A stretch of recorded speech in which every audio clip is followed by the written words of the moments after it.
dhalinyarada magaalada Xariirad oo maanta booqatay shabakada caalamiga Shinile News ayaa waxaanu kula kulanay dhalinyaro ku isboortiyeynaya magaalada Xariirad garoonka iyagoona tilmaamay in baahiyo weyn ay qabaan sida dareyska iyo shabaagtii lagu ciyaariyay iyagoona qurba joogta ugu baaqay xiisaysa isboortiga in garoonka magaalada Xariirad si degdeg ah looga dayactiro ugoreyn waxa ka hadlay Axmed Sheekh Umar waana khabiir ka soo ciyaari jiray ciyaartoyada isla markaasina caruurta xilligaasi albiitarka u hayay ayaa waxaanu kala sheekaysanay duruufaha ku gadaaman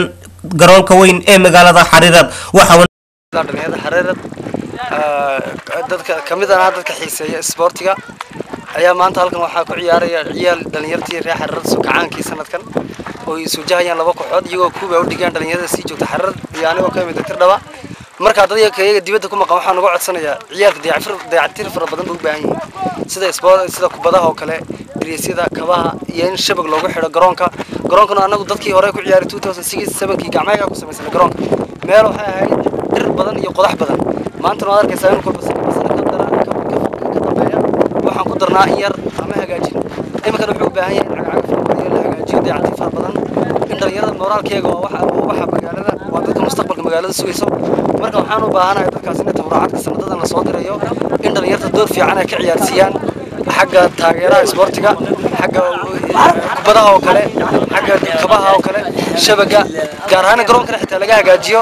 ciyaalka moraalkoodana siiyo marka aniga imika maanta tabarucaad ayaan ugu shaqeynaa bitarka u qabto oo iyaga farxad geliyo maadaama kubadda ma soo maray garoonkana soo ciyaari jiray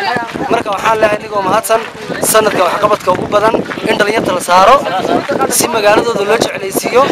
si ay meel kale u tagin si ay kubadda u xiiseeyaan garoonkana garoon caalami noqdo ee wadamada jaarkeena oo kale noo yimaadin lagu ciyaari karo garoon ku faani karo in noqdo marka waxaan leeyahay waa maasantiin dhalinyarta isboortiga qayb fiican laga qaato